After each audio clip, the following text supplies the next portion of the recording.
tout le monde de connaître Jésus. Amen. Amen. Vous êtes des bienheureux, vous êtes des bienheureuses aujourd'hui. Amen. Amen. Nous allons parler ce matin de la repentance. La repentance. Nous allons particulièrement parler de la repentance qui porte des fruits. Les étapes de la repentance. Comment, quand tu te repens, tu es sûr que ça va porter des fruits. Alléluia. Amen. Parce qu'on se rend compte aujourd'hui, quand on regarde le peuple de Dieu, on se demande si, par rapport au comportement, est-ce que les enfants de Dieu font vraiment la repentance qui amène le changement. Parce que la repentance, ça veut dire que tu te repens de quelque chose et tu changes. Amen. Et tu ne refais plus les mêmes choses. Amen. Amen. Donc nous allons lire pour cela dans le passage de Matthieu 3. Matthieu 3, du verset 1 au verset 8. Nous allons voir la repentance de Jean.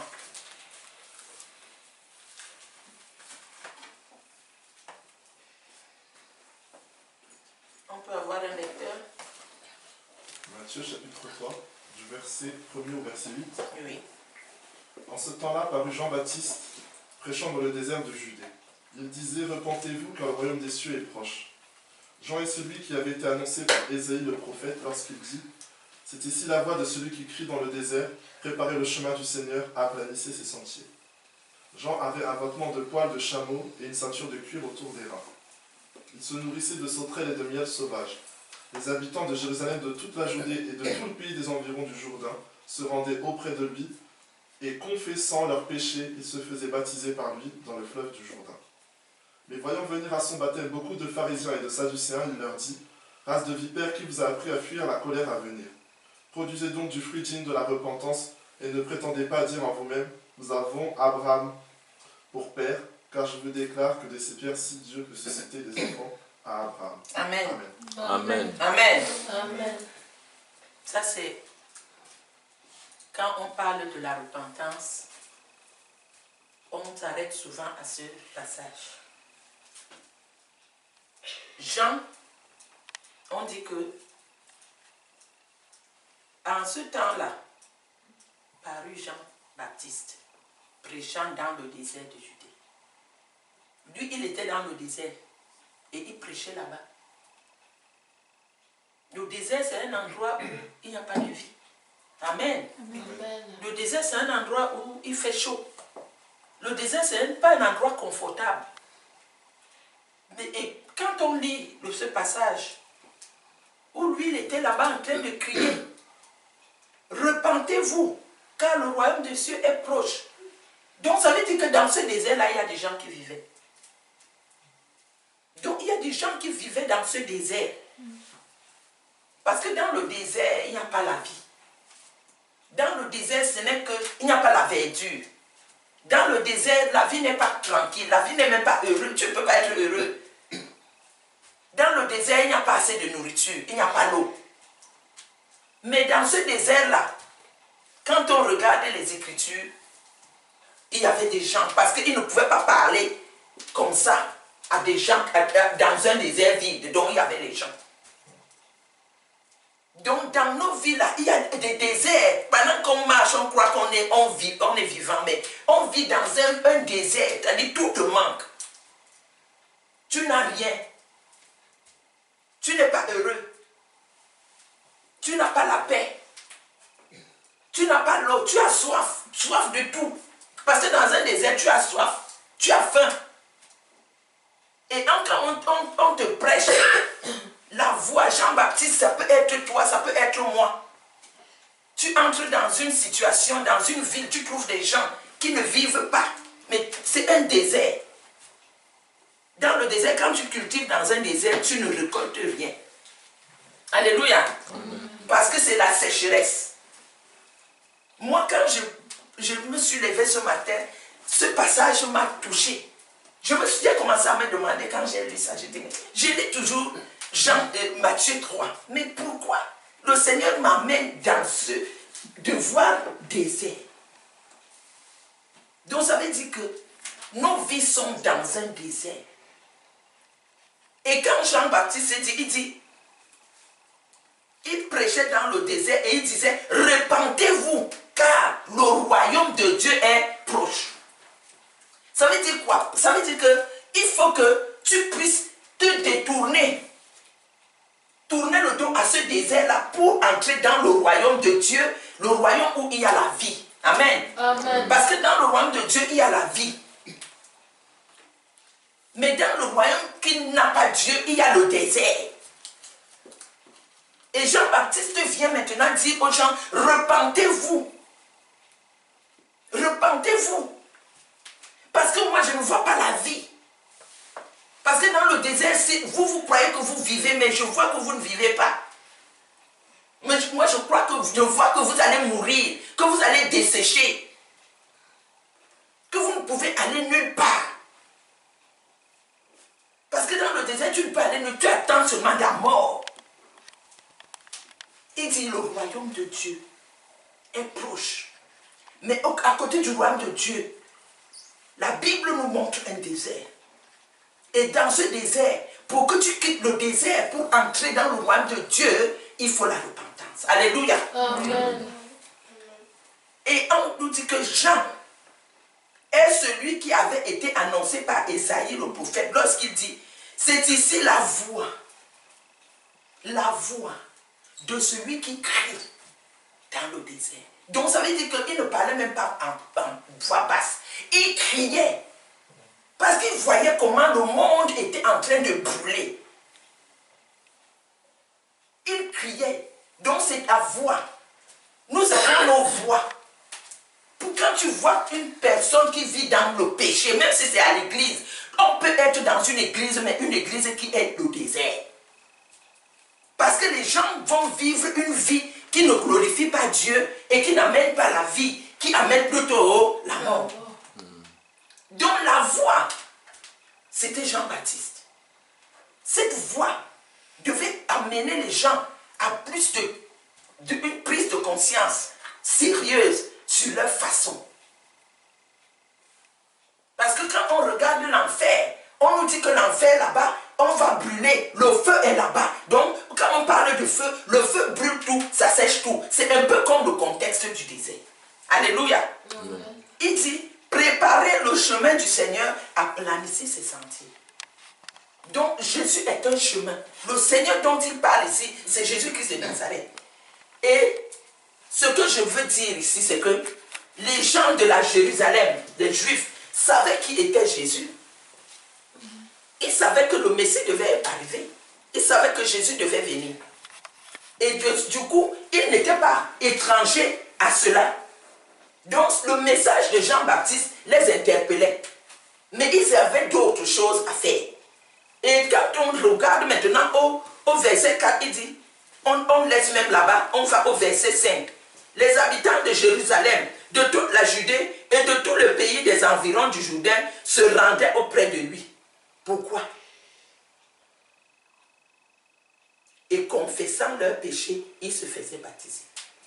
Parce que la repentance veut dire la confession de quelque chose. Quand tu te repens de quelque chose. Tu dois te repentir que oui, comme je volais là, je ne vole plus. Je laisse le vol. Et quand tu laisses le vol, Jean-Baptiste leur disait, si tu te repens, tu dois te baptiser. Est-ce que le baptême de Jean-Baptiste, quand il disait, repens-toi et baptise-toi, ça les changeait?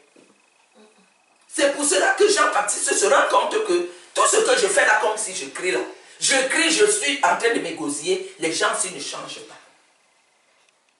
Et moi je crois qu'aujourd'hui, on a des gens comme les gens de la Judée. On a beaucoup de gens dans les églises qui sont comme les habitants de Jérusalem. On a beaucoup de chrétiens dans l'église qui sont comme les habitants de la Judée.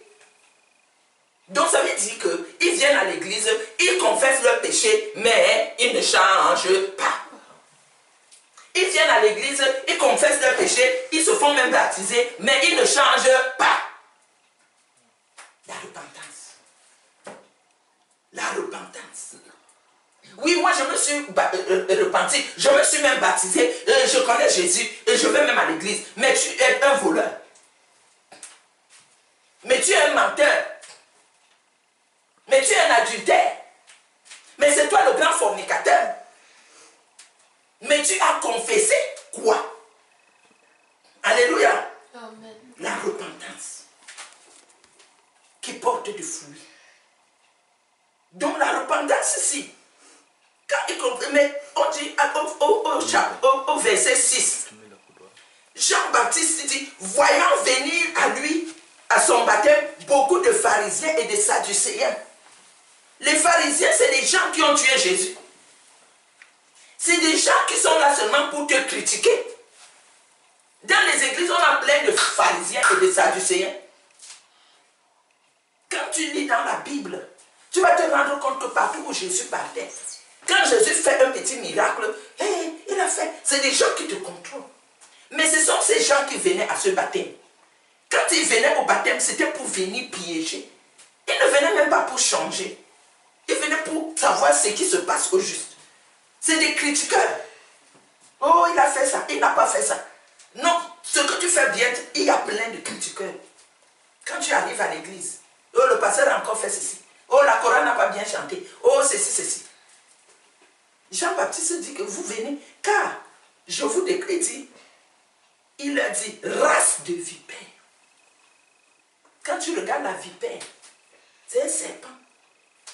Et il y a plein de serpents. Vous avez dit que vous avez confessé vos péchés. On vous a baptisé. On vous a trempé dans l'eau, on vous a baptisé. Mais vous ressortez tel quel. Est-ce qu'un serpent peut se changer? Un serpent peut changer. Le diable peut être un enfant de Dieu un jour. Non. Donc c'était une race. Donc Jean-Baptiste s'est rendu compte que le baptême là, il n'arrivait pas à changer. Voilà pourquoi il a dit, que si on va jusqu'au chapitre, le même chapitre, au verset 11. Moi, je vous baptise d'eau. Parce que le baptême de l'eau seulement ne peut pas te changer. Mais il dit, je vous baptise d'eau pour vous amener à la repentance. Non, normalement, ce baptême devait les changer. Mais ce baptême n'a pas pu les changer. Il a dit, mais celui qui vient après moi, lui, il est plus grand que moi et plus puissant. Parce que votre qualité s'il m'a dépassé, il y a quelqu'un qui vient et moi je suis seulement venu pour préparer. Lui, il va vous baptiser du Saint-Esprit et de feu. Alléluia. Amen. Bon, ça veut dire que quand tu as reçu le baptême de Jean, si tu n'es pas baptisé du Saint-Esprit, tu ne peux pas changer. Tu ne peux même pas changer. Tu vas rester la même chose. C'est comme si on prend quelque chose, on jette dans l'eau. Tu sors comme ça. Tu reviens comme ça. Tu n'as pas changé. Quand tu n'as pas l'Esprit de Dieu, tu ne peux pas changer. Mais ici, nous sommes dans un contexte où Jésus-Christ vit. Amen. Alléluia. Amen. Jésus-Christ est vivant ici. Il n'a même pas encore commencé le ministère. Mais Jean-Baptiste nous parle déjà du Saint-Esprit. Jean-Baptiste nous parle déjà de Jésus. Comment ces gens pouvaient avoir le Saint-Esprit? Puisque le Saint-Esprit n'avait pas encore été envoyé. Alléluia. Amen. Il fallait une transformation que seul Jésus qui était sur la terre. Voilà pourquoi il a dit, moi je vous ai baptisé d'eau. Bon, nous sommes dans les évangiles. Les évangiles, c'est quand Jésus-Christ est né, mais il n'est pas encore mort. Tant que Jésus-Christ était sur la terre, le Saint-Esprit n'était pas déployé. Le Saint-Esprit était avec Jésus. Le Saint-Esprit était Jésus en Jésus. Jésus n'avait pas encore libéré le Saint-Esprit parce que lui-même était encore sur la terre. Mais voilà que Jean-Baptiste parle du Saint-Esprit et du feu. Ah! Les gens ont été tourmentés, dépassés. Amen.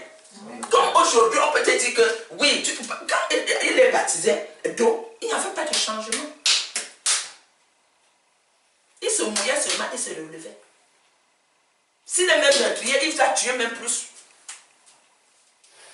Voilà pourquoi Jésus-Christ est venu.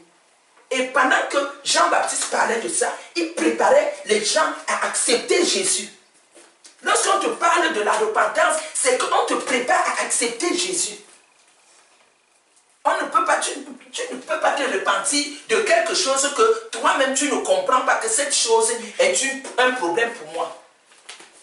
Parce qu'ici, il parle du Saint-Esprit et du feu. Il vous baptisera du Saint-Esprit et du feu. Ici, moi, ça m'a touché. Jésus-Christ va libérer le Saint-Esprit lorsqu'il va monter au ciel. C'est là où il va dire à ses disciples, je vais vous envoyer un consolateur. Amen. C'est là où le Saint-Esprit va venir. Et on a parlé aussi du Saint-Esprit quand Jésus-Christ naissait. Mais ce n'était pas quelque chose qui pouvait entrer dans la vie des gens qui se baptisaient. Donc le baptême de Jean, c'est un baptême. Et la repentance qu'il fait, tu peux confesser tes péchés, on te baptise, mais tu ne changes pas. Parce que tu n'as pas Jésus en toi. Parce que tu ne connais même pas pourquoi tu viens à l'église. Parce que beaucoup de gens, à l'époque là, Jésus marchait. Mais tous ces Sadducéens-là qui avaient eu le baptême de Jean, c'est eux qui ont tué Jésus. Alléluia. Oui. Donc ils marchaient. Ils n'avaient pas reçu Jésus. Ils ne connaissaient même pas qui était Jésus, mais ils s'étaient baptisés. Ils avaient eu le baptême de Jean. Parce que la parole de Dieu nous déclare que beaucoup sont venus se faire baptiser et confesser leurs péchés. Mais ils n'ont pas eu la vision, l'instinct, la révélation de Jésus-Christ. Amen. Beaucoup d'entre nous, on n'a même pas cette révélation de Jésus. On va à l'église parce qu'on doit aller. On se confesse parce qu'on dit à tout le monde, confessez-vous. Alléluia. Amen. Amen. On va à l'église parce qu'on doit aller à l'église. Oui, parce que ma mère va à l'église, je viens à l'église. Parce que je suis un enfant comme ceci. Lavez-vous, tout le monde va à l'église. Même les grands. Parce que mon mari, si je ne viens pas à l'église, le mariage va finir. Je dois venir à l'église. Non. Parfois, dans nos églises, on dit qui donne sa vie à Jésus. L'enfant est là. Il faut que tu le pousses. Hey, laisse-moi. Non. Tu n'as pas la révélation de Jésus. Tu es dans le désert. Amen. Donc, mets-toi ça dans la tête aujourd'hui. Quand tu n'as pas Jésus-Christ dans ta vie, tu es dans un désert. Parce que tout ce que tu vas faire ne va pas prospérer. Parce que quand tu cultives dans le désert, rien ne peut pousser.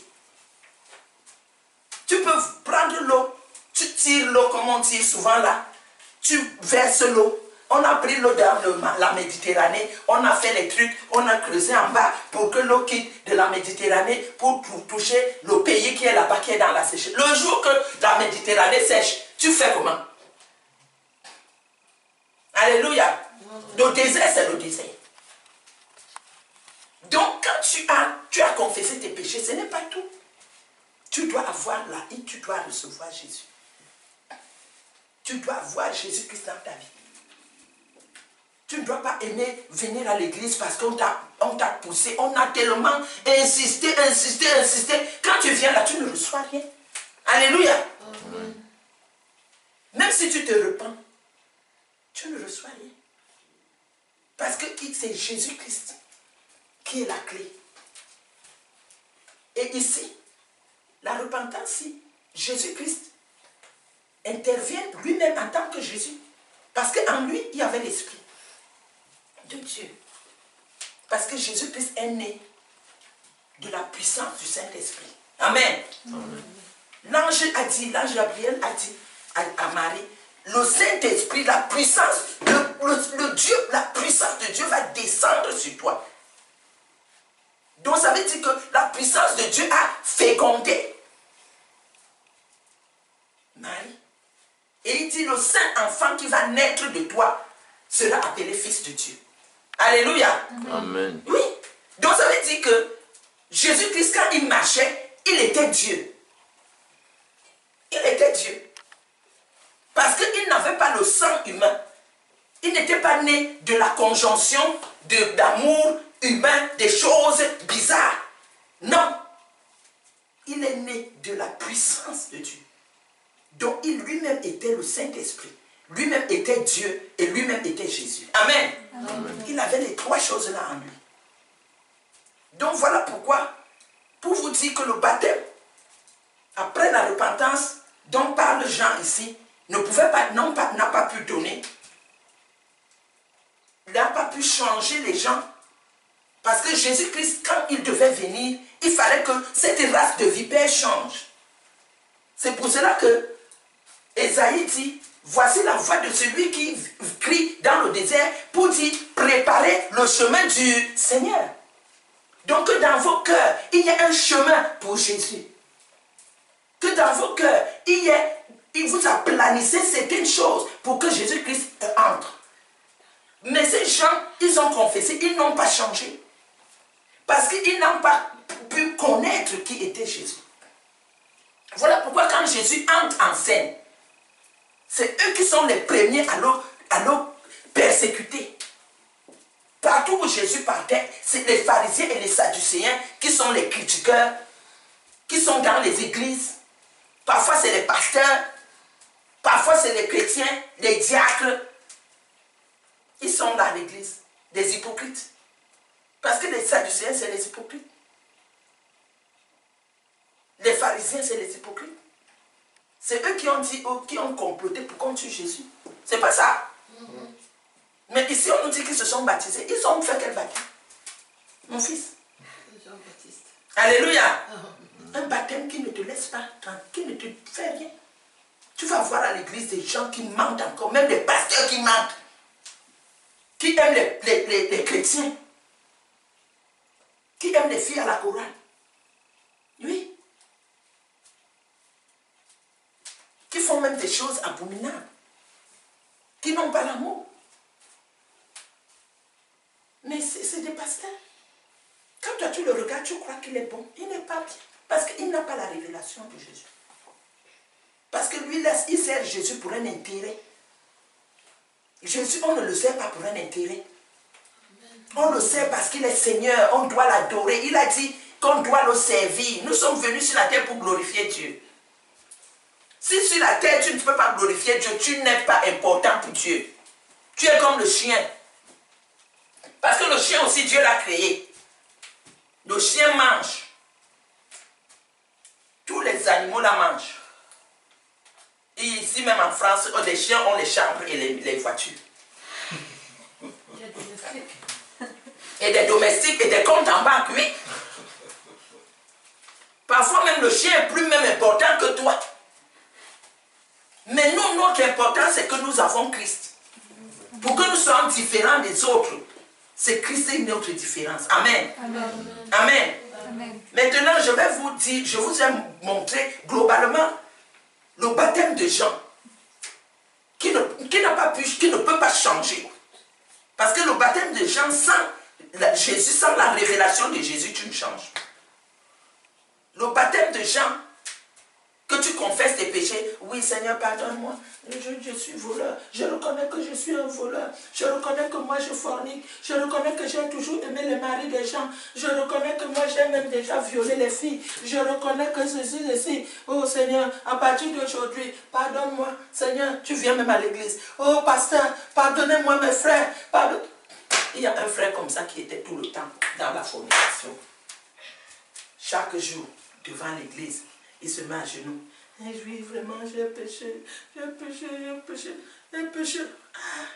Les frères, là, les sœurs, comme les sœurs aiment pleurer.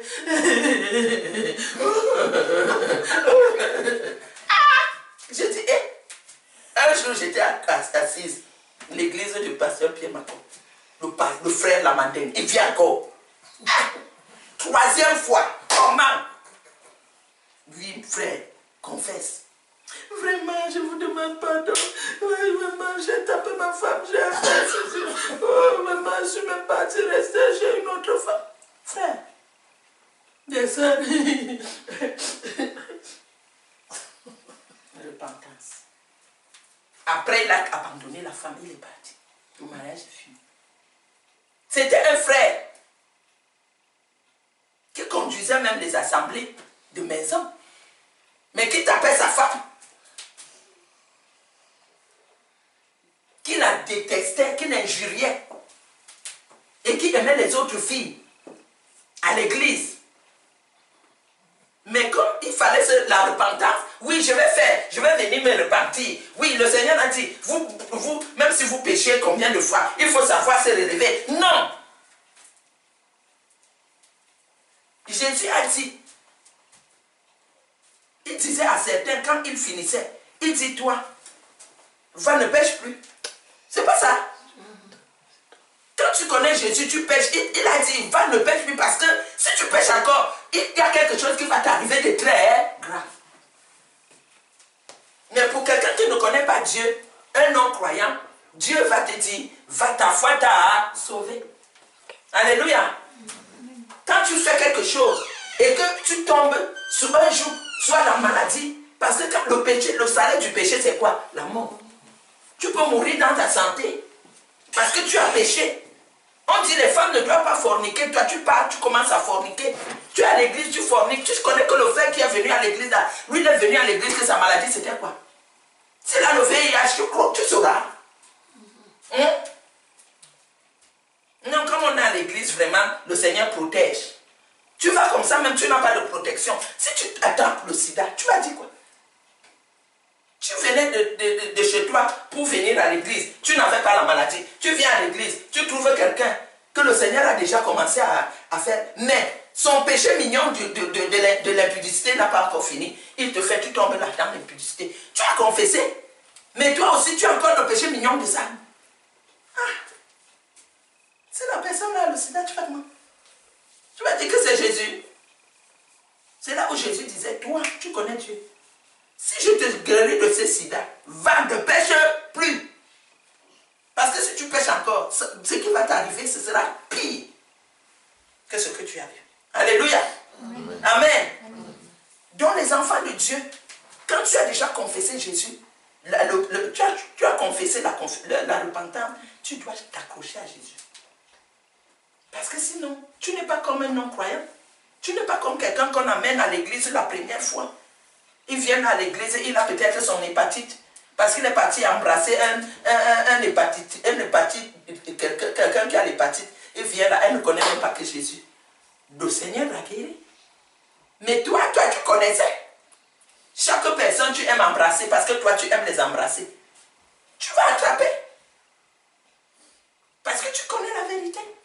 Mais tu avais dit à Dieu que tu ne vas plus faire. Amen. Amen. La confession. Ce n'est pas le jeu. Que tu finis aujourd'hui, tu finis, et puis tu dis non, Jésus, le Seigneur, il est miséricordieux, il est là à la colère, riche en bonté. On cherche toujours des morceaux choisis dans la Bible. Non. Alléluia. Amen. Donc, maintenant, nous allons chuter dans Actes 2. La repentance qui produit des fruits. Comment tu dois être sûr que la personne qui se repent là fait vraiment la vraie repentance. La vraie repentance. La vraie repentance. On a trop, nos églises sont remplies de gens non-croyants. Plein de non-croyants, franchement. À partir même des pasteurs, jusqu'à nous tous là, plein. Je ne comprends même pas. Acte 2.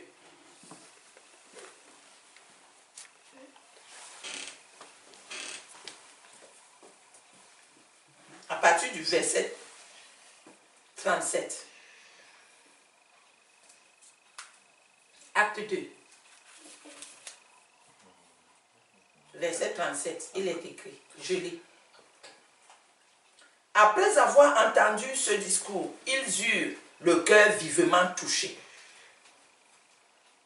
Et ils dirent à Pierre et aux autres apôtres, hommes frères, que ferons-nous?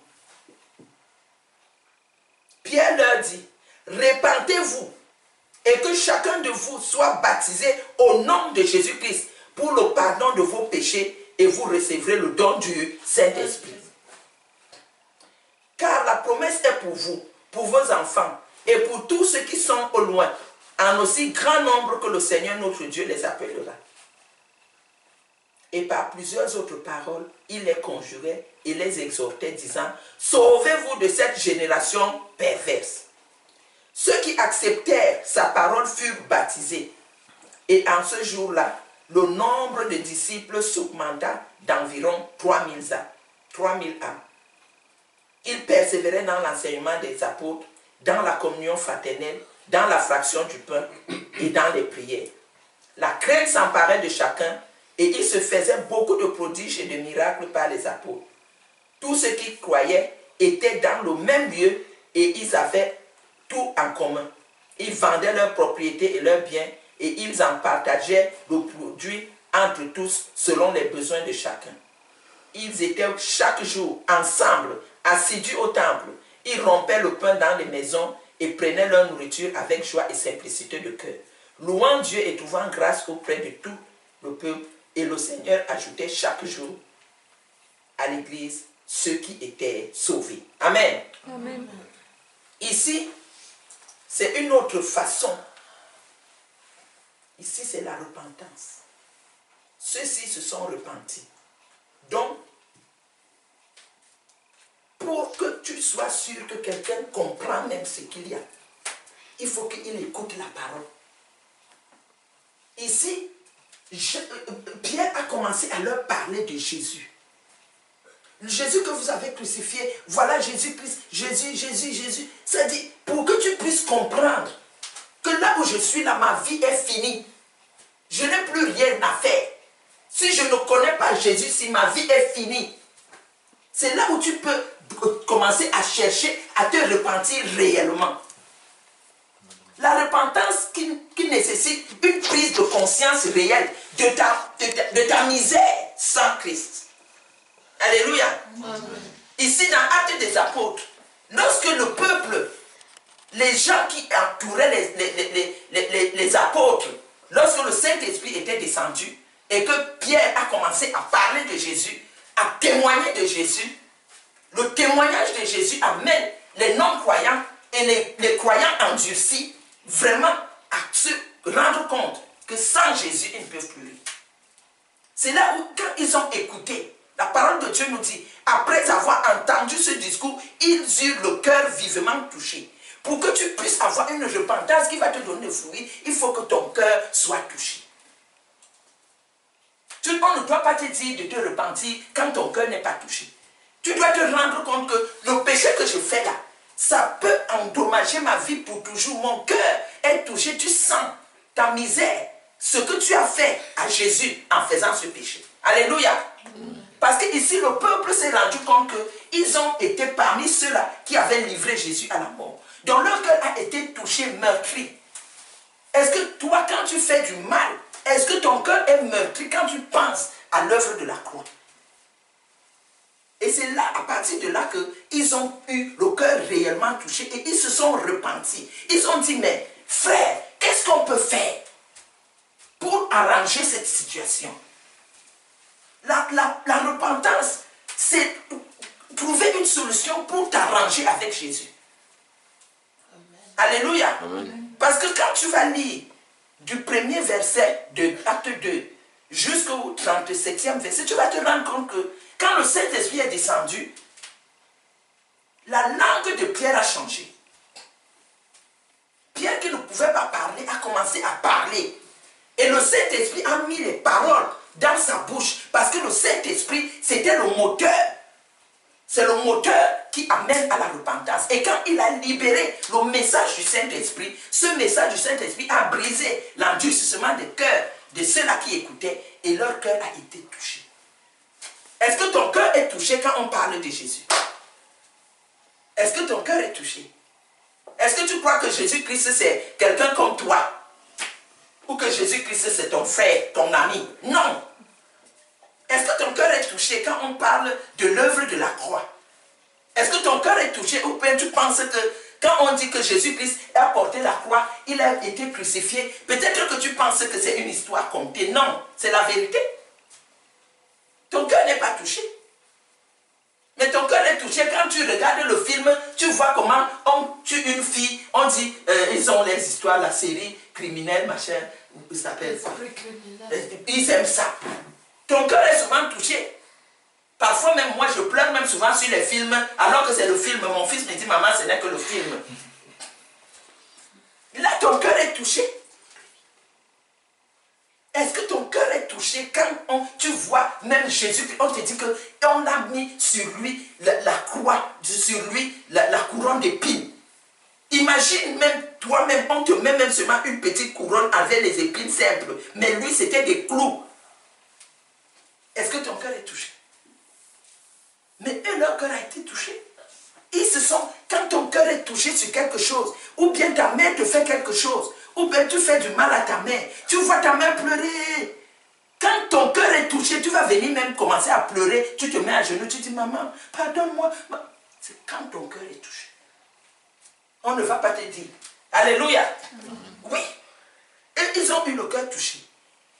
Et là, quand ils ont eu le cœur touché, la parole de Dieu, il dit à Pierre et aux autres apôtres, frère, qu'est-ce qu'on va faire? Qu'est-ce qu'on doit faire? Comment on doit arranger cette situation? Le peuple de Dieu, nous devons comprendre que les péchés qu'on commet chaque jour, ça fait mal à Jésus. Tout ce que nous faisons là, ça fait mal à Jésus.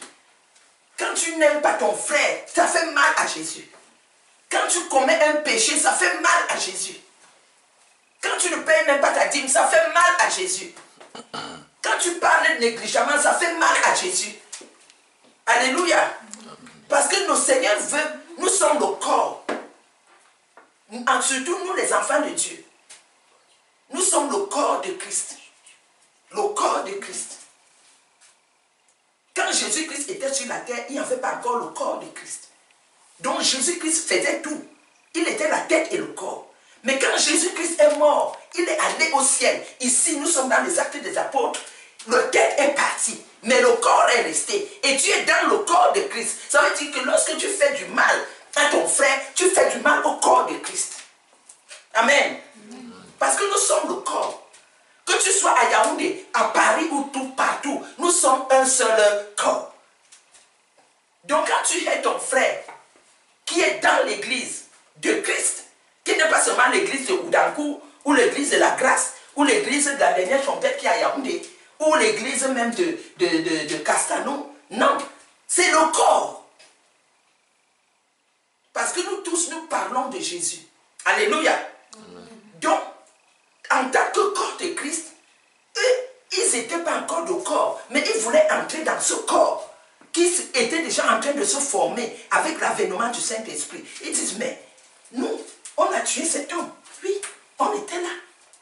On a même dit parmi, donnez-nous Barabbas, laissez-le, que lui, il meurt. Parce que c'est lui, alors qu'il n'a pas péché. Quand on écoute là maintenant, on se rend compte qu'il n'a pas péché. Mais qu'est-ce qu'on a fait? Ils ont donc demandé. Et c'est là où Pierre leur dit, répentez-vous. Le même mot que Jean disait là-bas. Alléluia. Mais au temps de Jean-Baptiste, ces gens ne comprenaient pas qui était même Jésus. Ils ne savaient même pas, ils n'arrivaient même pas à mesurer l'ampleur de leur péché. Ils ne comprenaient même pas. Mais ici, ceci, avec la lumière de la parole de Dieu, avec la lumière du nom de Jésus, tu arrives à éclairer la profondeur de ton péché. Alléluia. Amen. Et quand Pierre a parlé, le Saint-Esprit a éclairé. Il faut qu'on demande au Saint-Esprit de nous éclairer la profondeur de notre péché. Pour que nous puissions faire des vraies repentances. Ça veut dire que quand tu t'es déjà repenti, tu n'es plus dedans. Et Pierre dit, repentez-vous et que chacun de vous soit baptisé au nom de Jésus. Donc la repentance ne suffit pas.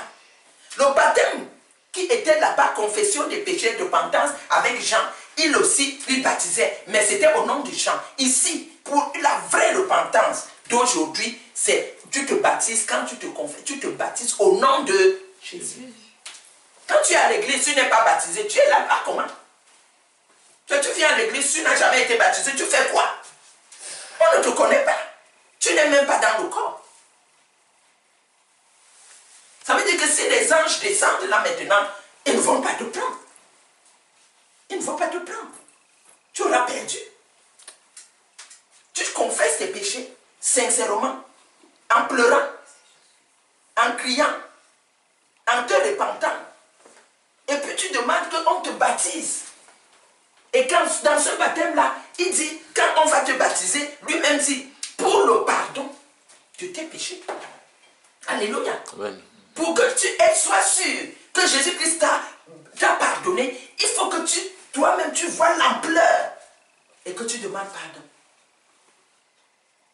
Tu vois l'ampleur et que tu confesses que oui, j'avais volé. Moi-même, j'avais tué. J'avais même avorté. Je m'étais même un jour masturbé. J'avais menti. Ne dis pas, oh Seigneur, pardonne-moi tous mes péchés. Oh Seigneur, quel péché? Même si c'est 1000 péchés, prends le temps d'écrire. Alléluia. Amen. Amen. Il y a des gens qui négligent ça. Non, c'est ça. Pour le pardon de vos péchés, et vous recevrez le don du Saint-Esprit. Ça veut dire que normalement, quand tu as fait une vraie repentance qui est allée en profondeur, et que tu as réellement confessé tes péchés, le fruit, c'est-à-dire, comment on peut dire ça? C'est-à-dire, le gain que tu as, c'est que Jésus te pardonne. Toi-même, quand Jésus t'a pardonné, tu sens vraiment que tu es libre. Parce que la parole de Dieu dit que celui que le Fils de Dieu a franchi, il est réellement libre. Donc ça veut dire que si le Seigneur te pardonne, ça veut dire que c'était une barrière. Le péché constitue une barrière entre toi et Dieu. Ça veut dire que quand tu es sous le joug du péché, la barrière empêche que les prières que tu adresses à Dieu ne montent. Donc, ça veut dire que tu peux prier et parce que tu es dans le péché, il y a une barrière entre tes prières et le ciel. Ça ne monte pas. Mais une fois que Jésus t'a déjà pardonné, tu es déjà libre. Alléluia. Amen. Parce que c'est lui qui a franchi. Il doit d'abord t'affranchir de la loi adamique qui te met dans un péché originel, qui t'amène à faire seulement le péché, le péché, le péché, le péché. Même quand tu dis que tu dois faire, tu ne veux plus faire, la cause t'amène toujours à pécher.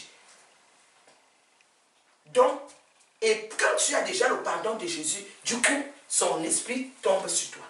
Tu es baptisé du Saint-Esprit. Alléluia. Amen. Une fois que tu es baptisé du Saint-Esprit, tu es une nouvelle créature. Et c'est là où tu peux dire que les choses anciennes sont passées, toutes choses sont devenues nouvelles. Donc ça veut dire que même si tu fumais, à cause de ce que tu t'es repenti, tu as dit Seigneur, j'ai déjà fumé les tonnes et les tonnes et les tonnes de cigarettes. Aujourd'hui Seigneur, je me repens d'avoir fumé alors que ta parole dit que je ne dois pas fumer. Je ne vais plus fumer. Seigneur, pardonne-moi. C'est ça la confession. Tu reconnais d'abord ton péché et tu demandes pardon et il va te pardonner. Et quand il t'a déjà libéré, il te donne un esprit, son Saint-Esprit, parce que le Saint-Esprit est là pour te soutenir, pour te conseiller, pour te guider, pour t'éclairer. Le Saint-Esprit est une personne. Le Saint-Esprit n'est pas... Le Saint-Esprit, c'est une personne. Le Saint-Esprit n'est pas un esprit comme ça, c'est une personne. Le Saint-Esprit peut te parler, tu entends. Il faut que nous puissions développer ce don qui est donné ici. Parce que tu t'es repenti, parce que tu as confessé tes péchés, parce que Jésus-Christ t'a libéré, il te donne, c'est là. Les gens qui ont fait les mathématiques, n'est-ce pas? Amen. Ça découle de ça. Tu te repens en confessant tes péchés. Et quand tu te repens, le Seigneur t'a franchi, il te pardonne. Et du coup, tu reçois le pardon de tes péchés et le don du Saint-Esprit. C'est un cadeau. Amen. Quand on donne un don, c'est un don. Est-ce que tu achètes ça? Pourquoi les enfants de Dieu ne cherchent pas à avoir le Saint-Esprit? Parce que tu crains que le Saint-Esprit va te dire que là où tu vas là, la fille que tu veux épouser là, ce n'est pas ta femme. Tu crains ça?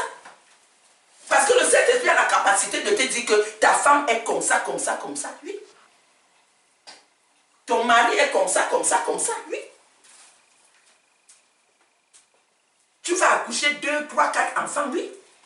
Ton enfant tel, on lui a fait telle chose. Il faut prier comme ça. Oui. C'est un don. Parce que nous sommes spirituels plus que charnels. Amen. Amen. Mais nous devons marcher selon les Écritures. Nous ne devons plus faire les choses comme les mondains.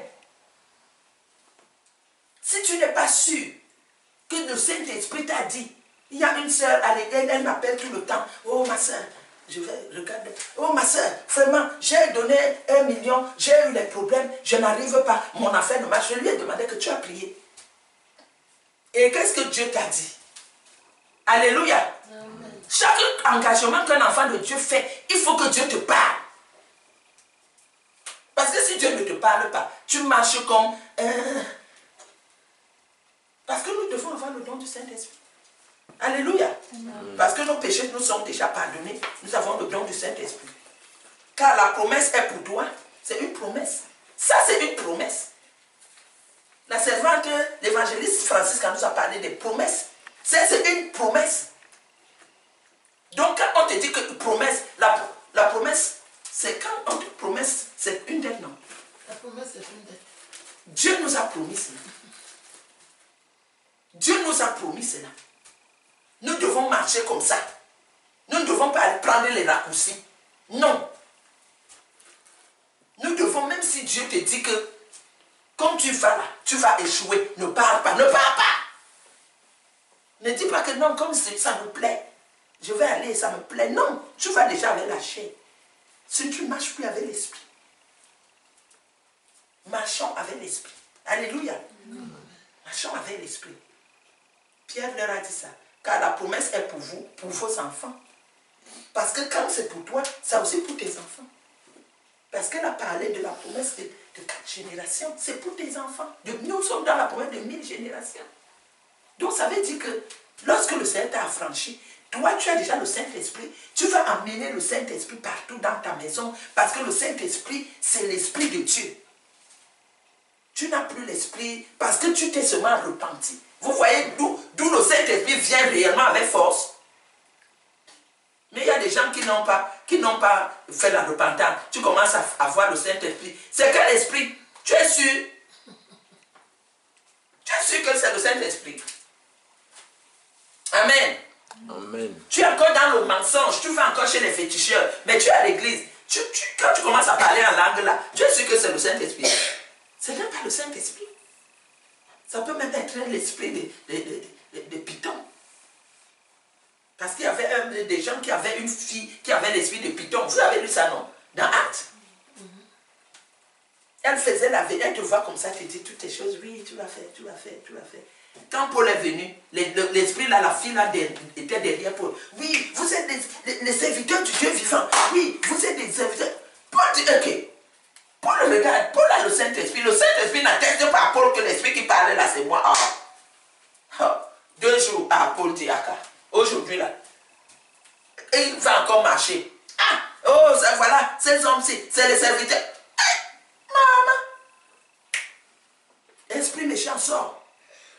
La fille a été délivrée. Ouais, les maîtres de la fille. Parce que, comme elle faisait ça, elle leur donnait, il y avait un gain d'argent. Ils ont ramassé Paul. Et c'est là, on a mis en prison. Parce que leur nourriture était déjà partie. Amen. Amen. Donc, quand tu as encore des choses que tu n'as pas confessées, tu ne peux pas entrer dans cette mathématique-ci.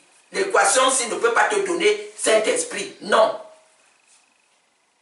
Donc, les enfants de Dieu que nous sommes, nous devons marcher selon ce qui est écrit dans la Bible. Est-ce que l'esprit qui t'anime là, c'est l'esprit de Dieu?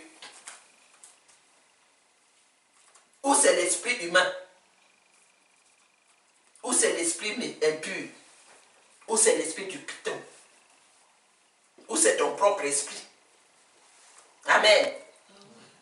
Tu vas voir, tu vas dire, tu vas faire, je sens. Quand moi je rêve comme ça, c'est ça.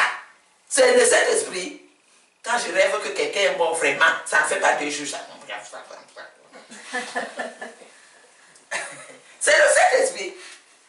Ce n'est pas le Saint-Esprit. Amen. Quand moi je dis quand j'ai seulement dit ce n'est pas le Saint-Esprit. Si tu n'as pas marché comme ça, ce n'est pas du Saint-Esprit. Et par plusieurs autres paroles, il les conjurait et les exhortait, disant, sauvez-vous de cette génération perverse. Ce matin, le Seigneur nous dit de nous sauver de cette génération perverse. Quand tu regardes la télé, quand tu fais seulement comme ça, zap, papa, tu vois tout. Quand ton œil veut seulement regarder ça, toi, un enfant de Dieu, même ce que tu avais confessé, ça va commencer à ouvrir les portes. Pap, pap, pap, ça saute, ça saute. Tu te retrouves que tu es nu.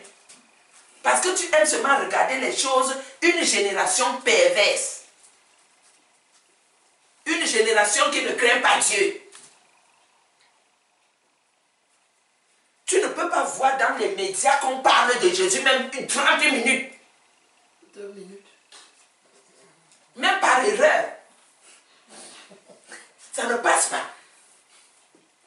Quand tu parles même de Jésus, j'ai une petite qui travaille là-bas, quelque part au Cameroun. Elle avait seulement mis sur son téléphone, fille de Jésus. Son patron lui dit, fais un peu les WhatsApp, envoie-moi les mails. Elle a utilisé son fille de Jésus pour envoyer les mails. Ah! Viens ici. Qui t'a dit d'utiliser ça? Tu mets fille de Jésus. Ah! Change-moi ça. Ah! Tu connais? Même pour utiliser ton mail, tu ne dois pas mettre Jésus. Mais tout ce qu'on met là, est-ce qu'on n'a jamais dit qu'on ne doit pas utiliser? Alléluia. C'est une génération perverse. Les enfants de Dieu, nous devons nous sauver de cette génération. Nous devons fuir cette génération. Même si c'est à l'église, notre travail, c'est d'assainir l'église. Les jeunes, les mamans, les papas, les vieux, de ça. Nous devons marcher vraiment avec, comme je disais dernièrement, avec une prudence par rapport à Dieu. Il n'y a aucun petit péché sur la terre que Dieu ne regarde. Même si tu manques de respect à ton enfant, Dieu voit. Parce que dans la Bible, dans Ephésiens 6, il a dit, père, parents, respectez vos enfants. Mais toi, tu crois que chaque jour, tu tapes ton enfant. Il y a une soeur comme ça, au Cameroun, au plein évangile. Elle tapait toujours son enfant. Oh, l'enfant se mettait là. L'enfant me tape. Un jour, quand elle a tapé comme ça, elle a entendu. Ne me tape. Qu'est-ce qui me parle? Ne me tape plus. Je suis Jésus, j'ai dit ne me tape plus. Tu vas parler. Tu crois que l'enfant, si Jésus ne le connaît pas? Pas parce que tu as accouché un enfant que tu vas seulement, c'est le tambour. Amen. Parce que même ces enfants, la parole de Dieu dit que leurs anges voient la face de Dieu. C'est écrit. Les anges de ces enfants regardent la face de Dieu. Imagine que l'ange de ton bébé voit la face de Dieu. Toi, chaque jour, tu tapes l'enfant. Tu parles de l'enfant. Oh, tu ne seras rien. Tu ne seras rien. Et puis, quand tu viens à l'église, tu es pasteur. Oh, levez les mains. Oh, Jésus est bon. Oh, je vous bénis. Mais tu n'arrives pas à bénir ton enfant. Amen. Donc, c'est ça. Même nous, les pasteurs, nous devons aller là-bas. Si tu n'as pas pu te repentir, repens-toi. Confesse tes péchés. Que le Seigneur te donne le Saint-Esprit. Sauve-toi de cette génération. Ne dis pas que moi je suis pasteur, je suis apôtre, je suis prophète, je suis archibishop. Non. La parole là, c'est pour toi. Car c'est une promesse. Et par plusieurs autres paroles, il les conjurait et les exhortait. Ceux qui acceptaient la parole furent baptisés. Et ce jour-là, le nombre de disciples s'augmenta. Amen. Tous ceux qui croyaient étaient dans le même lieu et avaient tout en commun. Oui, aujourd'hui, tellement que si tu donnes même tout en commun dans une église, le pasteur va prendre. Donc ça fait que la parole là ne peut plus s'appliquer. Parce que nous ne sommes pas régénérés, nous tous. Oui. Parce que c'est une parole de Dieu. Et ils ont fait ça, leur église ont prospéré. Mais si aujourd'hui tu prends ton salaire, tu vas donner à un pasteur, tu vas encore voir ça.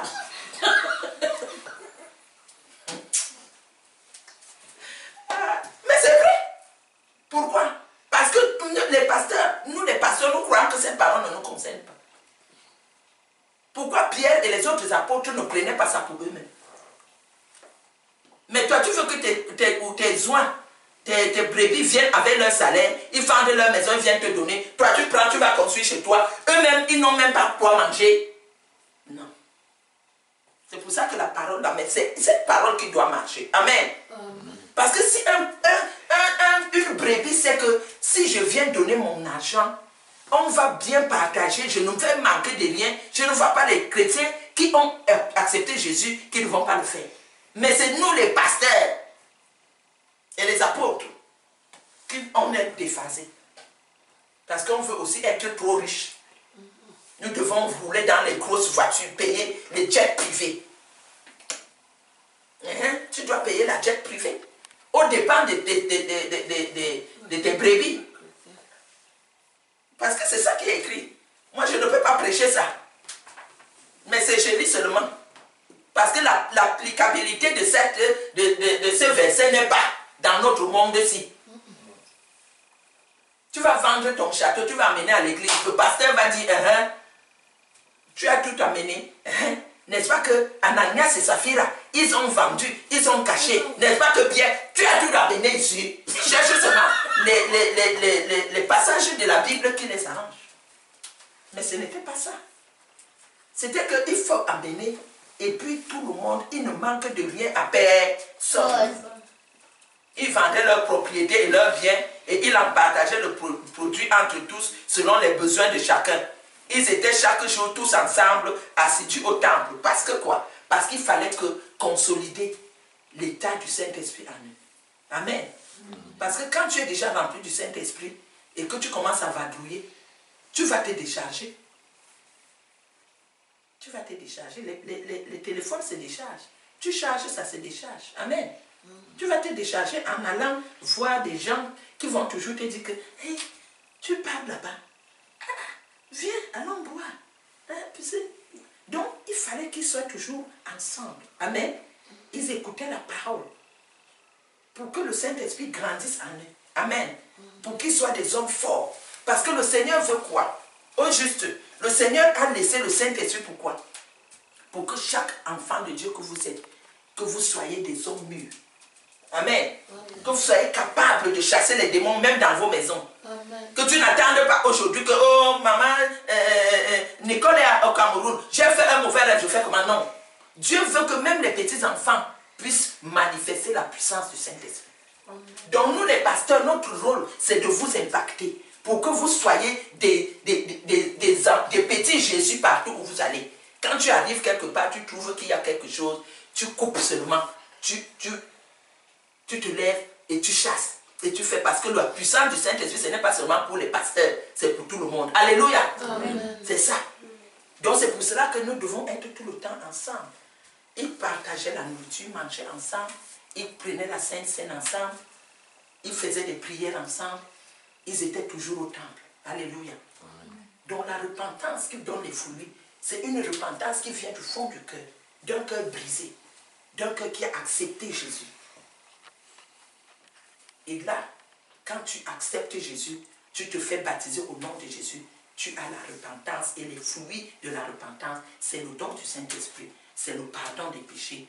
Et c'est tous les miracles et les prodiges que tu peux faire et que vous pouvez faire dans une église qui a des brebis qui sont réellement repentis. Je crois que j'ai fini. Et nous sommes déjà à moins 10. Que le Seigneur vous bénisse. Amen.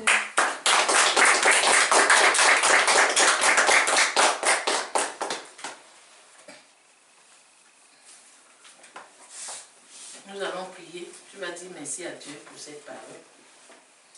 Tu vas dire merci à Dieu. Et tu vas dire au Seigneur que si tu n'étais peut-être pas encore repenti réellement, que tu prends l'engagement de le faire. Vraiment. Et de marcher selon l'Esprit. Éternel Dieu Tout-Puissant.